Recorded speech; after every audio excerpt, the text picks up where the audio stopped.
สวัสดีค่ะ Look, Paradise of Thorns pissed me off. Okay, it really did. I had a month to digest, and I'm still upset. What I thought was going to be this like bittersweet movie about a guy losing his husband and then trying to find peace and love again was actually a blood-boiling mess that had me enraged for 2 hours straight. So let me rant.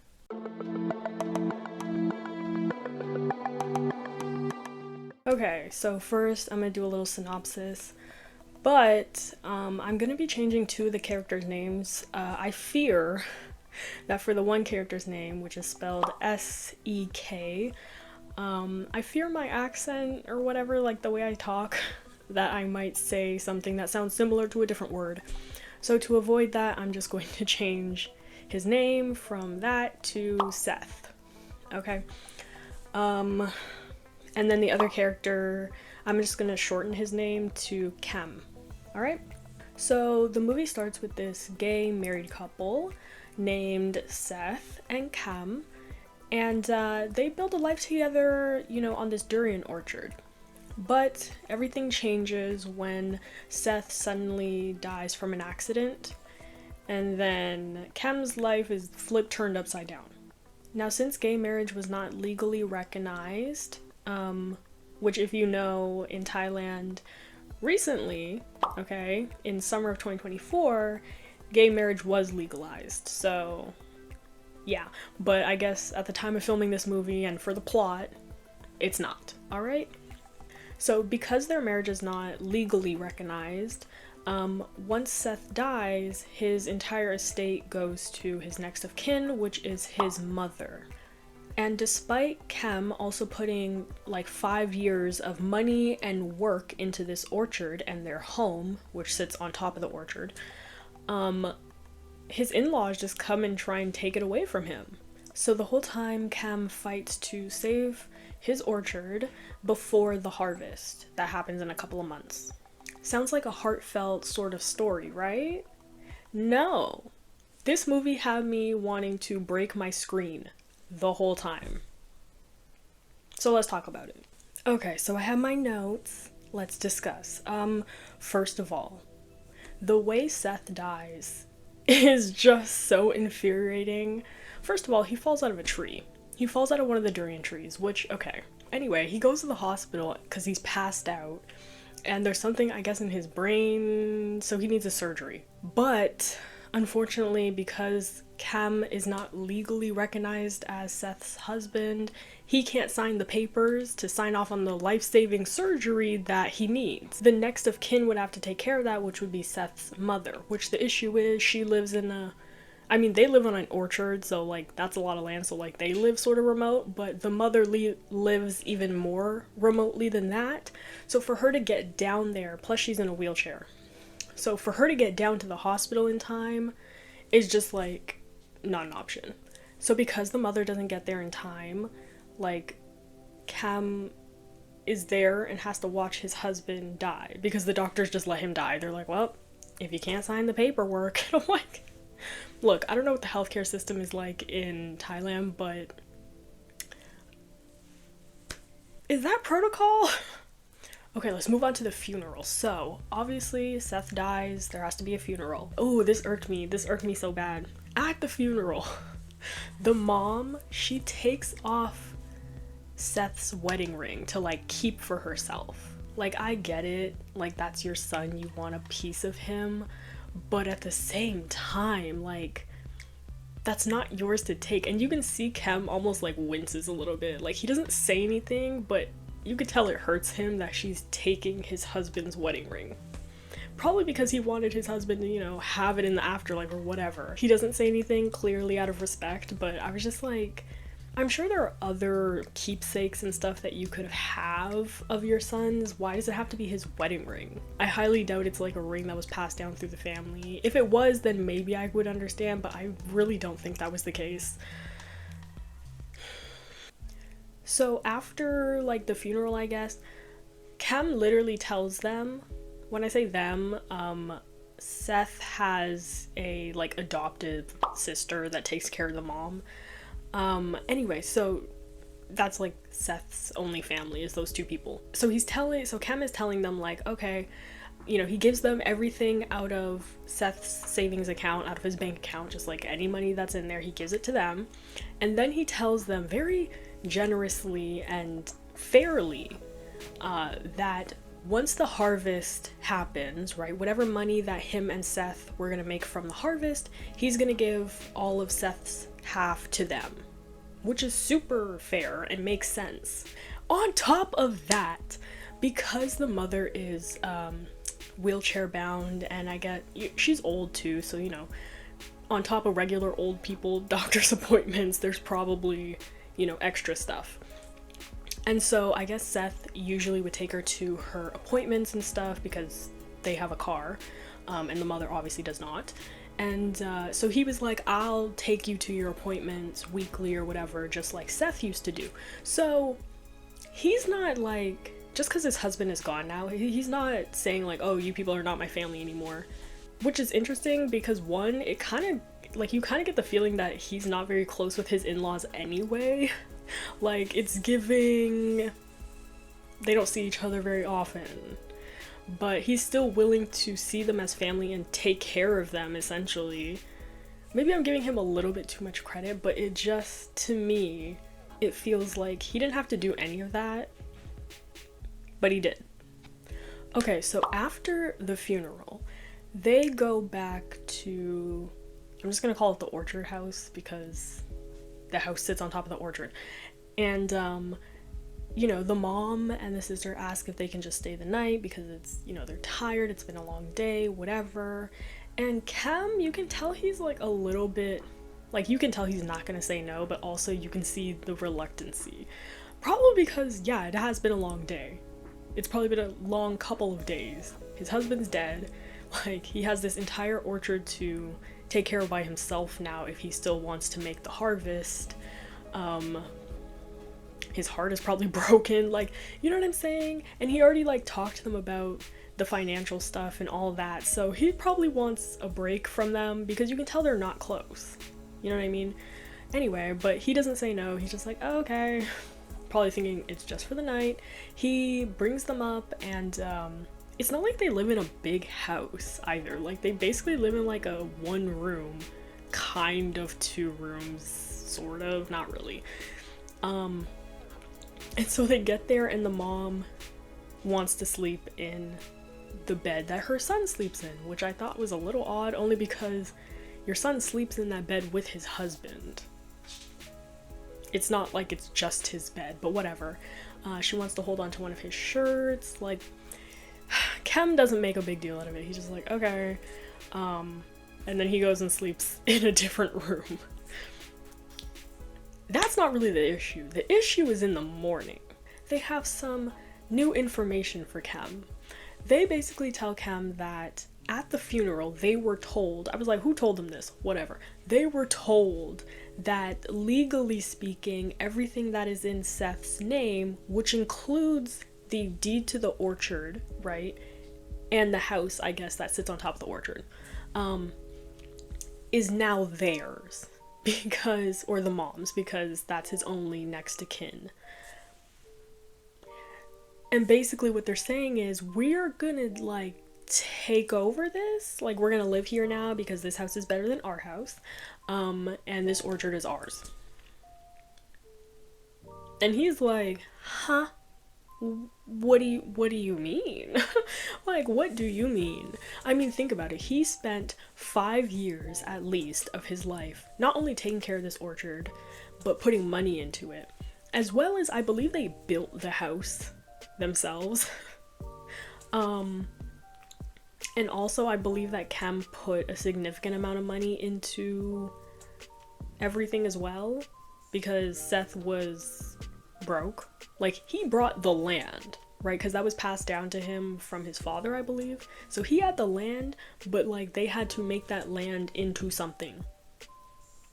And obviously you need financials to do that, which Kem is the one who brought. You feel me? Could you imagine someone like literally telling you like, oh, the house you're living in, it's mine now? And then the audacious part is they're basically like, yeah, so we're not kicking you out or anything. Like, you can still live here and take care of the orchard as well. Like, we're not kicking you out. It's just like, you know, it's ours legally. Like, gee, thanks. You're not kicking me out of the house that I built. How kind. So 𝘾 is like, okay, that's crazy. Like, you get everything even though I'm his husband and I'm the one who put money and work into this orchard. He's like, why don't we just go and change these documents? Like, we can go down to whatever, some sort of official office and get these documents changed into my name. And the mom is very reluctant. She's like, yeah, I don't know about all that, which is wild. And I think part of the reason why she's reluctant is also because she has the little birdie in her ear, 𝘾, telling her otherwise. Like, he's trying to explain, he's like, yeah, but I also worked on this, put my own money into this for like 5 years. So for you to kind of just swoop in and take that is a little wild.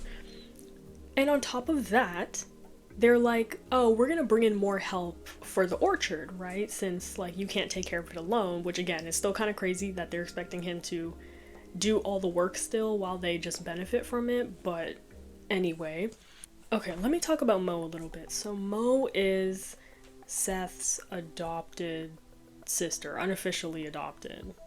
It's not like they grew up together as kids. She has been the mother's caretaker essentially. And I believe they have like a tiny farm situation where they grow cabbages, and obviously 𝘾 is the one who has to take care of that because the mom can't. Now, she clearly fully supports stealing everything away from 𝘾 because it is her big break. She's still young. I mean, like, they're all adults, but you know, she's still young. And obviously she wants a better life for herself. And so literally like after they tell 𝘾 like, we're gonna be taking everything, by the way, she like runs out into the orchard and it's like this like wave of freedom comes over her, which I can understand because, you know, she's been stuck taking care of this woman for 5 years at least. You know, this woman sees 𝘾 as her daughter, so she's like, well, when this old woman kicks the bucket soon enough, everything, she'll give it to me, because that's the only thing that makes sense. She has no other living relatives, no other kids. I've been taking care of her for like over 5 years, so obviously she would give it to me. So 𝘾 and 𝘾 are trying to stay on this woman's good side so that she will write them into her will and essentially hand over all her assets, which were originally Seth's assets. And when 𝘾 sees 𝘾 like really trying hard to stay in the mom's good graces just as she has been, she sees 𝘾 as competition instead of seeing him as family. Because I was like, if you went the family aspect, this could work out for everybody. But now that you guys made it into this whole competition situation where it's like, no, legally this stuff is ours, blah, blah, blah. Now it's gonna be just like an all-out war. So to secure her spot for the inheritance, 𝘾 invites her brother, 𝘾, to come and stay with them on the orchard so that he can work the orchard. Which I'm like, they're acting like they're just bringing him in so that he can help 𝘾, but I'm like, as soon as he figures out how to do everything, they don't need 𝘾 anymore. Like, that is like literally the last straw, you know what I mean? Like, that's the last step. So 𝘾 shows up and they want 𝘾 to show 𝘾 how to do everything on the orchard to take care of the durian trees, which isn't easy, by the way. It's very meticulous, it's not easy. Like, it's not just, you can't just let Mother Nature do everything, like, you know what I'm saying? And he doesn't know what he's doing in the slightest. Like, there's a scene where he starts cutting, like, the tiny little durian fruits. I'm like, what? I'm like, does he know what kind of orchard this is? I understand if maybe you've never seen durian fruits grow. I haven't. But even I looked at that and I was like, obviously, all of these tiny little spiky thingies on the tree are supposed to be there. I don't know what he thought they were. I was like, why would you cut them off? It doesn't make any sense. Good thing Cam catches him in time and he's like, what are you even doing? I don't even know who told him to do that. That's like the other thing. Like, he just started doing it. On top of that, Kang is very, like, immediately rude to Cam for no reason, seemingly.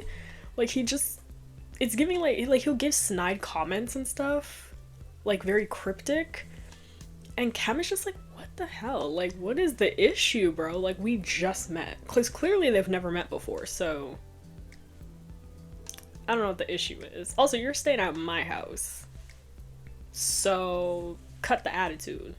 And as if things couldn't get any worse, Cam ends up finding out that all these snide comments, remarks, cryptic things that Kang would say are referring to the fact that Seth was cheating on him with Mo.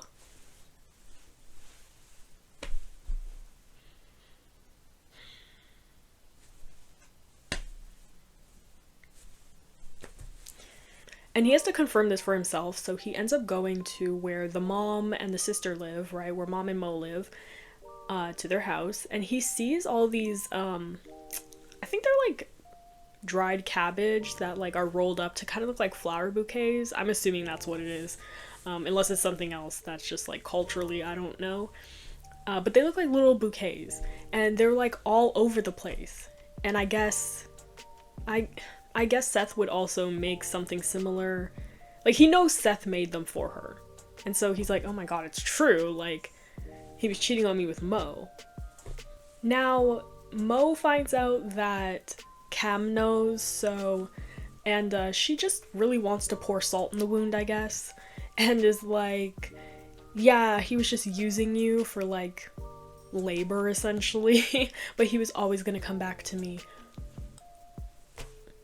That's what she tells him. Like, it's already bad enough that his husband accidentally died, and then his in-laws come and basically just try and take over everything he's built with his husband for the past 5 years. And now he feels like everything that he built with it, because you could tell he was in love.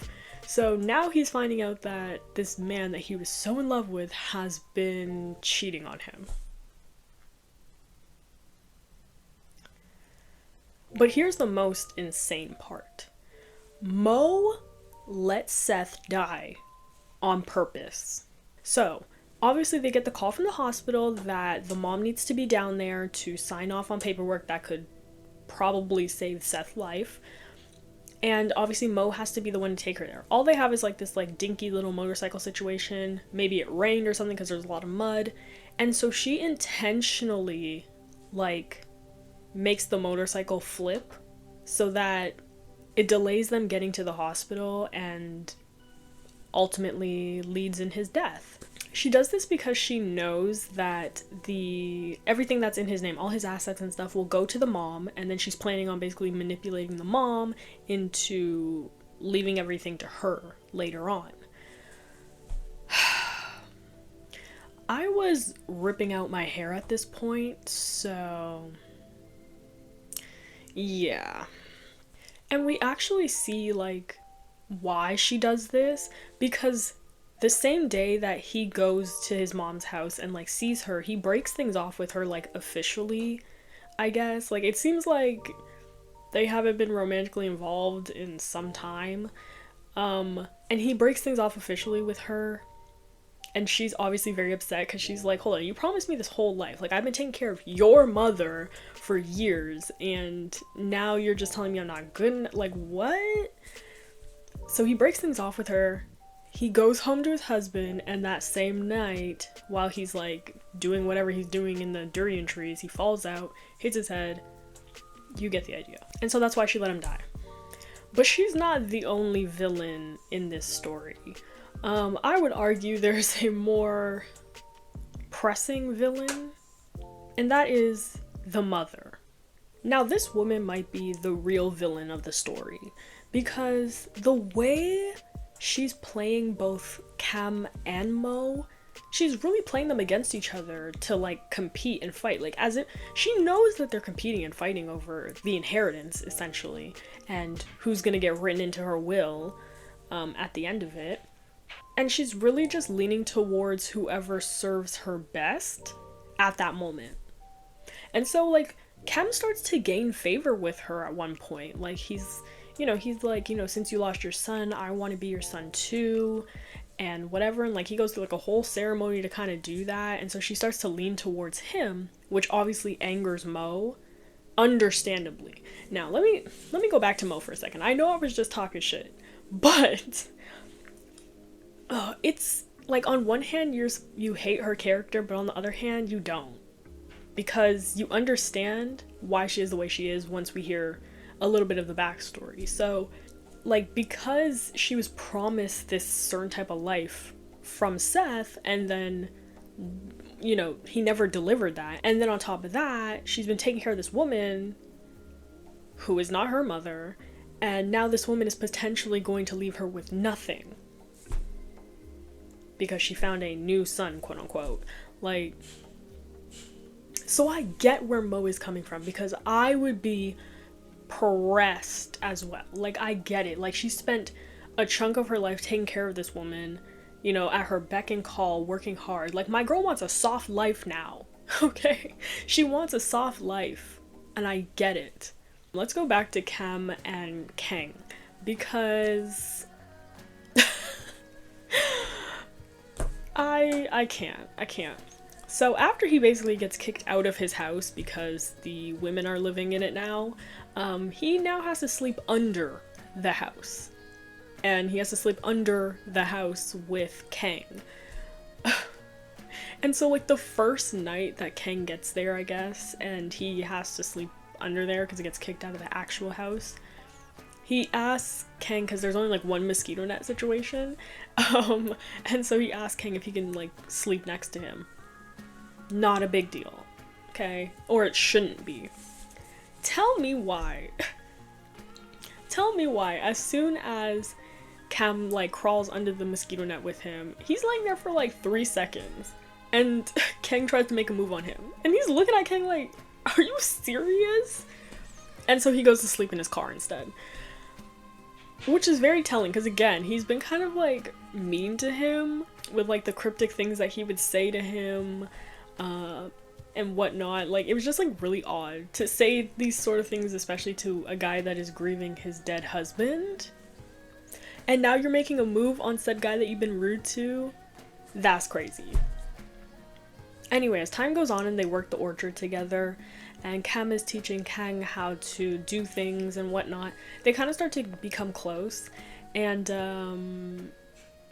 I mean, romance starts a brewing.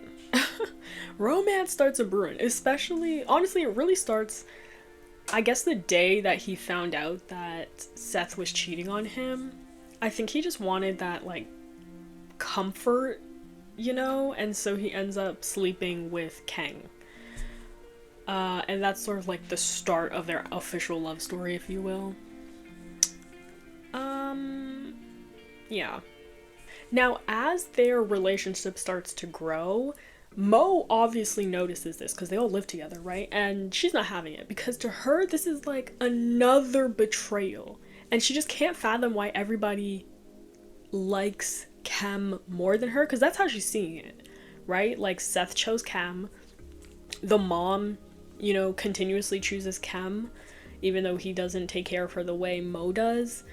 And now the brother is choosing 𝘾. And she's just like, are you kidding me? I feel bad for her. I really do. I feel bad for her. I feel for her. And to almost, like, break off this relationship between them, she, wants to basically ruin the orchard, which makes no sense, because I'm like, girl, you need the money though. So if you ruin the orchard, that's not gonna... Anyway, she wants him to, like, overwater the trees or something like that so that there will be no harvest, which again, I'm like, girl, you have clearly snapped, because that is where the money is coming from. But when that little plan of hers doesn't work, because 𝘾, he feels bad for his sister, but then also he comes to his senses because he's now fallen in love with 𝘾. So that plan dies for her, and so now she's just gonna force the mom to sign the papers over to her. Because all she needs is a signature. And the way she gets the mom to sign everything over to her is basically by saying that like she'll just leave her.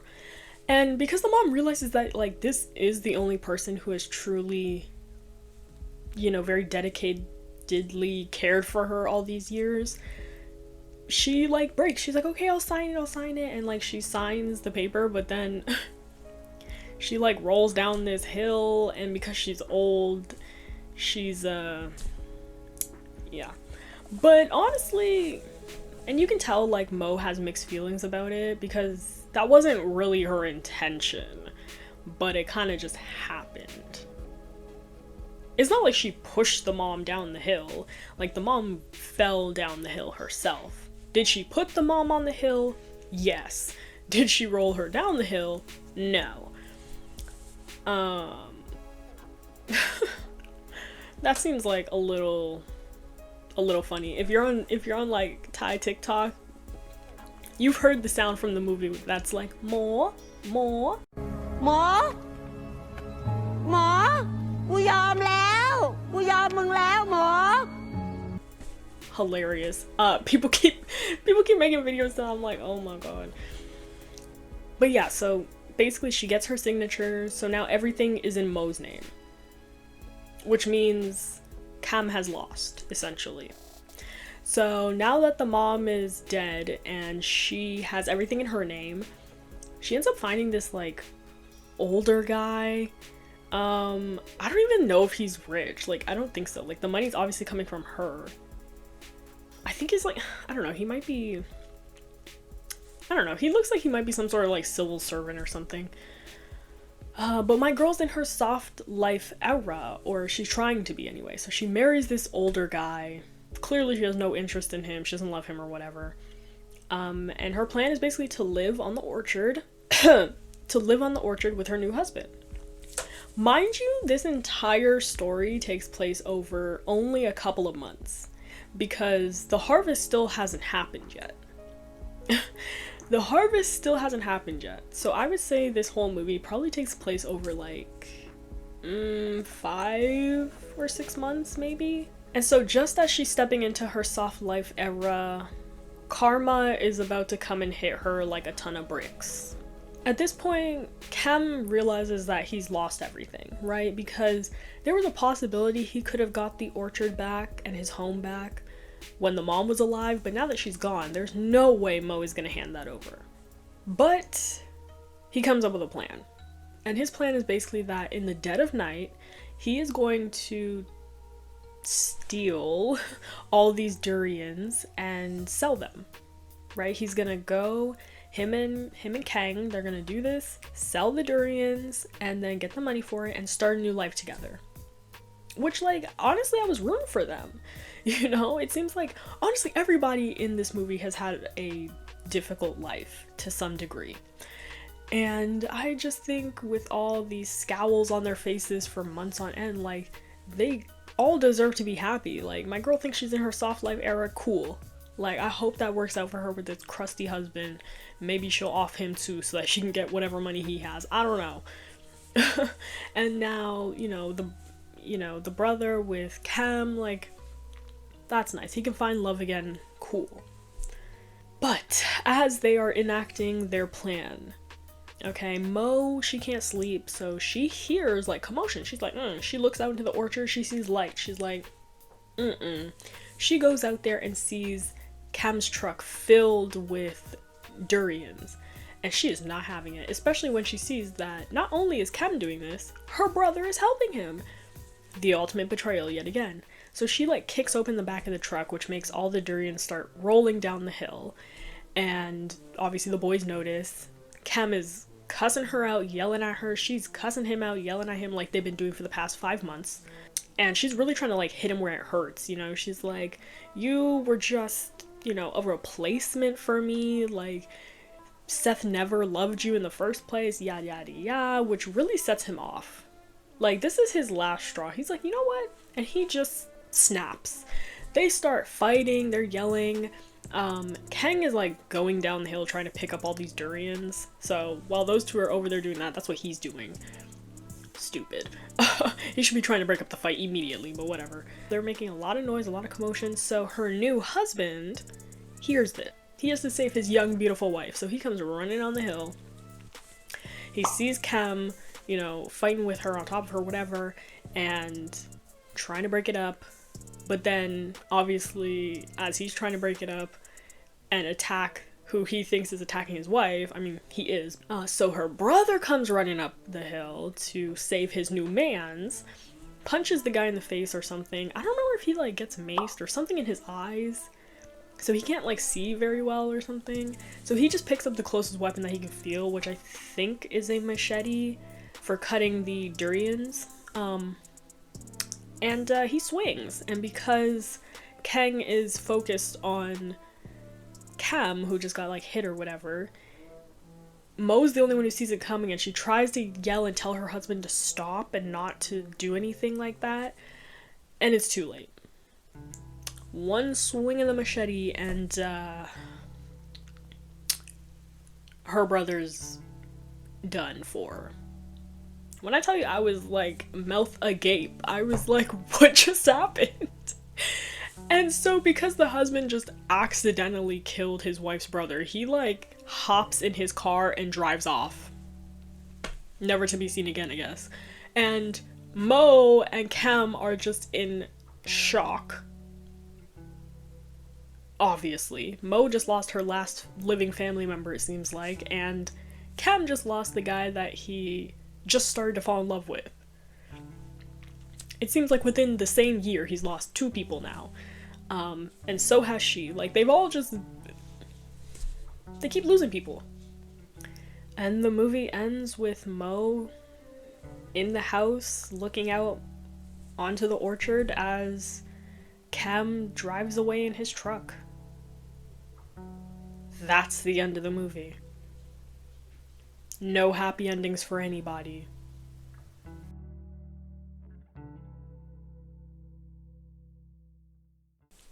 Okay, so what did I like about this movie?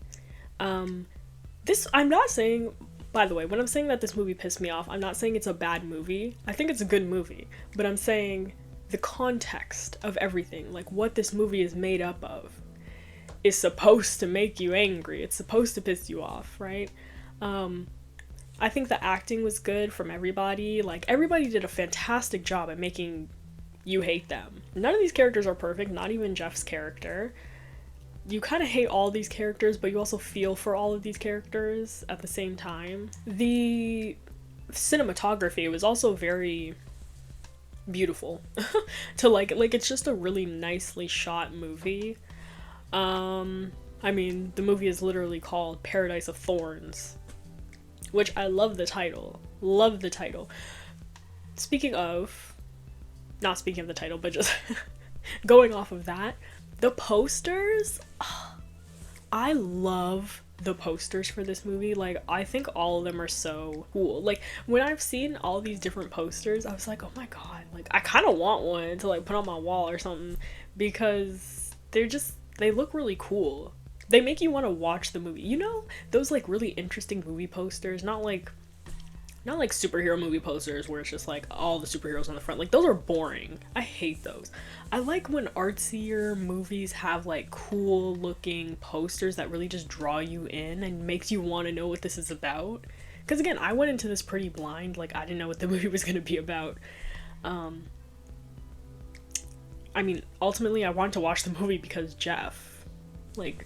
jeffsatur's in it. I'm gonna watch it. But yeah, overall, this movie was a 2-hour stress test. My blood was boiling. As I was watching this movie, I literally had to take breaks. Like, I was like, I gotta go get a glass of water or something, because I was getting hot. I was getting so annoyed the whole time. Yeah. Okay, that's my rant / review / recap. I don't think I have anything else to say, so...